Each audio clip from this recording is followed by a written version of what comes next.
मैं Nivedita, astrologer, vastu consultant and tarot card reader, आप सबका अपने यूट्यूब चैनल astromoney.net में तहे दिल से बहुत बहुत स्वागत करती हूँ और राम नवमी की बहुत सारी बधाइयाँ देती हूँ। पूरा साल आप सभी के लिए मंगलमय हो, आपकी हर इच्छा पूर्ण हो, मान सम्मान यश कीर्ति आप सबकी बनी रहे, क्योंकि आप सब मेरा परिवार है। जो जो व्यूअर्स मेरे साथ जुड़ते हुए आ रहे हैं, मैं उन सबका तहे दिल से धन्यवाद करती हूँ और शुभकामनाएं देती हूँ। और पूरे समाज के अंदर आप सात्विकता को बनाकर रखें, इस तरह की शुभकामनाओं के साथ चलिए आज का उपाय आप सबके साथ साझा करती हूँ, क्योंकि आज का उपाय पूरे साल भर आपके मान सम्मान यश कीर्ति को बढ़ाने वाला रहेगा। और ये इस समय जो महामारी के रूप में संक्रमण फैला हुआ है उससे आपका बचाव करेगा, क्योंकि ये उपाय बहुत साधारण उपाय है जो आप संकल्पबद्ध होकर बिना किसी संशय के श्रद्धा और विश्वास के साथ यदि करते हैं राम नवमी के दिन,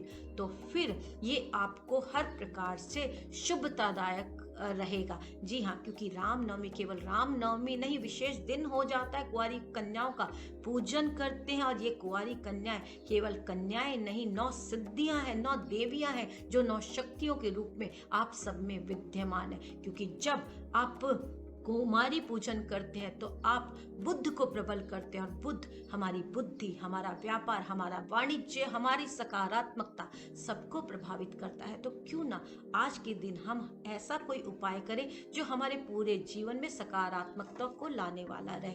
जी हाँ, उपाय बताने से पहले एक प्रसंग आपके साथ साझा कर लेती हूँ जिससे आपको बड़ी आसानी से समझ में आ जाए, क्योंकि ये प्रसंग मेरे ब्रदर महेश कुमार ने मेरे साथ साझा किया और उनको बहुत नॉलेज है ज्योतिष के विषय में, क्योंकि उनकी कोई भी बात कही हुई असत्य नहीं जाती। उन्होंने मुझे जब यूएस के इलेक्शन हुए तब कहा था, मनु, मेरा निकनेम मनु है जो मुझे प्यार से कहते हैं, हालांकि मैं बड़ी हूं तो कहते हैं कि मनु, इस बार डोनाल्ड ट्रंप हारेंगे और जो बाइडेन जीतेंगे।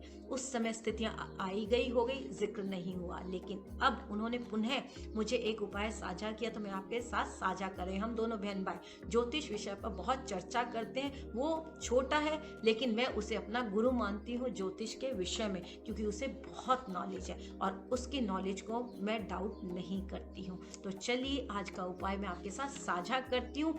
इस उपाय को आप बड़े साधारण तरीके से अपने किचन में छोटी छोटी चीजों का इस्तेमाल करके कर सकते हैं। चलिए पहले प्रसंग जान लेते हैं। इस प्रसंग का जिक्र योग वशिष्ठ बुक के अंदर हुआ है कई वर्षों पूर्व, उत्पत्ति प्रकरण के अंदर कारकाती की कहानी के रूप में।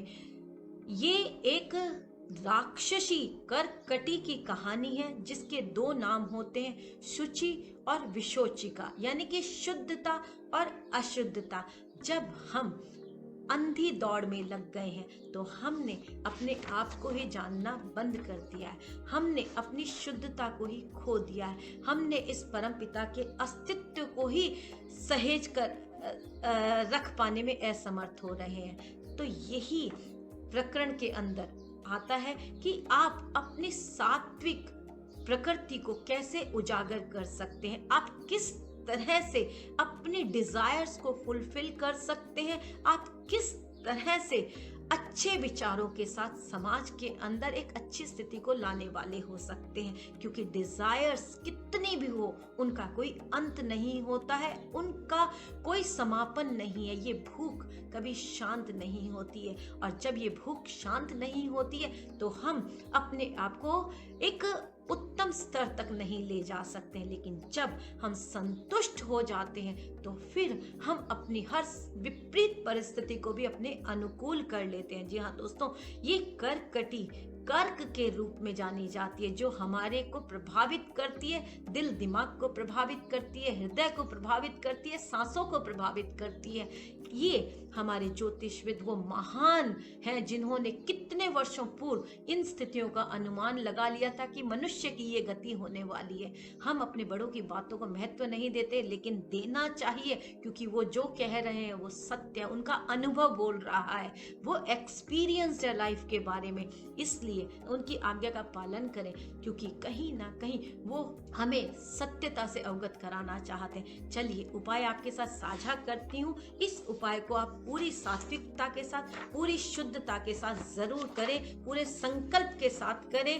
जब आप पूरे विश्वास, श्रद्धा, बिना किसी संशय, संकल्प के साथ इस उपाय को करेंगे तो आपको पूरे साल भर मान, सम्मान, यश, कीर्ति जरूर मिलेगी।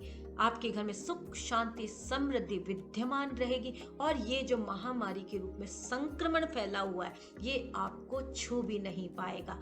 इसलिए आप पूरे विश्वास के साथ इस उपाय को करें। उपाय क्या है चलिए पहले बताते हूँ। जब आप अपने दैनिक दिनचर्या से निवृत्त हो उसके पश्चात आप अपने किचन में जाकर थोड़ा सा पूरी शुद्धता के साथ चावल, सफेद चावल जो हमारे घरों में बनते हैं वो पकाएं। जब वो चावल पक जाएं उसके ऊपर थोड़ा सा घी डाल दें और उसके ऊपर थोड़ी सी बूरा यानी कि देशी खांड डाल दें।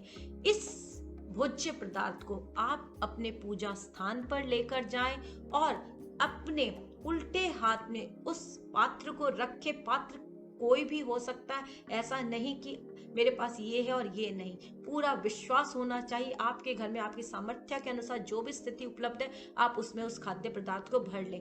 अब इन चावलों को आप अपने उल्टे हाथ में लेकर सीधे हाथ से कवर कर लें।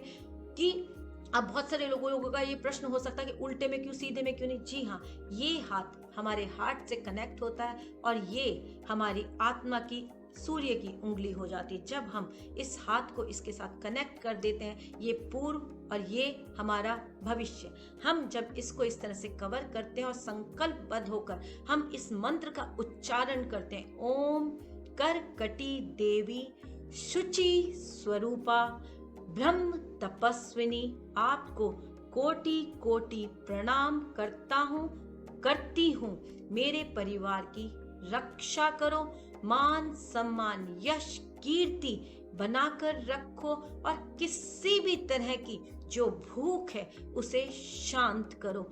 इस मंत्र का आप उच्चारण करें और इस खाद्य पदार्थ को आप एकांत वीराने में ले जाकर रख दें।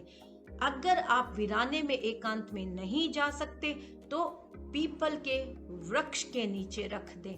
अगर पीपल के वृक्ष के नीचे भी नहीं रखते, ये दोनों ही स्थितियां आपके पास उपलब्ध नहीं है, तो अपने घर की छत के ऊपर हिमालय की तरफ मुंह करके आप उत्तर दिशा में इसे रख दें और आप इस तरह के मंत्र को उच्चारण करते हुए आप इस समय से लाभ लें। ओम करकटी देवी शुचि स्वरूपा ब्रह्म स्वरूपिणी, आपको कोटि कोटि प्रणाम करती हूँ। मेरे परिवार की रक्षा करो, मान सम्मान यश कीर्ति बनाकर रखो और हर प्रकार की भूख को शांत करो। इस तरह से इस मंत्र का उच्चारण करते हुए आप इस कृत्य को करें, क्योंकि शुचि वो शुद्ध अवस्था होती है आपकी, जो आपको उस परमपिता परमेश्वर के साथ कनेक्ट कर देती है और आपके हर कृत्य को शुद्धता प्रदान करती है। क्योंकि जब आप इस तरह के रिचुअल्स करते हैं, इस तरह की स्थितियों को लाने वाले होते हैं, तो फिर आपकी सात्विकता प्रभावित होती है और आपका हर कृत्य आपको शुभता देने वाला हो जाता है। इसीलिए तो कहते हैं कि ये जरा सा फर्क है जो समाज में व्याप्त हो गया है, शुद्ध और अशुद्धता के रूप में। आप अपने आप को ही मेंटेन नहीं कर पा रहे हैं, आप अपनी हाइजीन का ही ध्यान नहीं रख पा रहे हैं, आप अपने भोज्य पदार्थों में ही सामंजस्य स्थापित नहीं कर पा रहे हैं, आप अपने समय को नहीं समझ पा रहे हैं, क्योंकि ये स्थितियां आपके लिए ही उन्नत और अवन्नत करने वाली हो जाती हैं।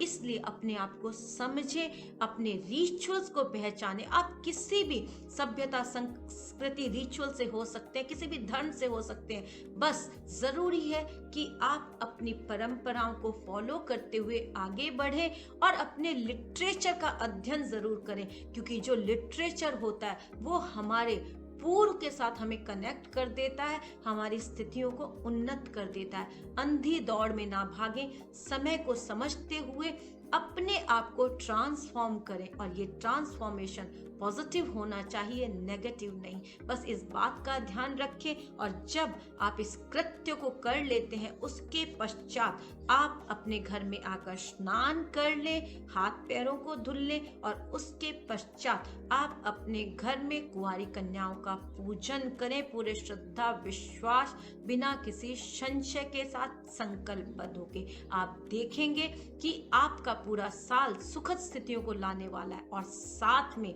उपाय के साथ साथ आप अपने घर में सोशल डिस्टेंसिंग, वैक्सीन यदि नहीं लगी है तो लगवा लें, मास्क, हाइजीन का बहुत बहुत ज़्यादा ध्यान रखें। ये छोटे छोटे उपाय आपकी जिंदगी के अंदर सुखद स्थितियों को लाने वाले रहेंगे। पूरा साल आप सबके लिए बहुत बहुत मंगलकारी हो, हर नई स्थिति आपके जीवन में आपको सुखदता प्रदान करे। धन्यवाद, बहुत बहुत शुक्रिया आप सभी का, आप सबको बहुत बहुत धन्यवाद।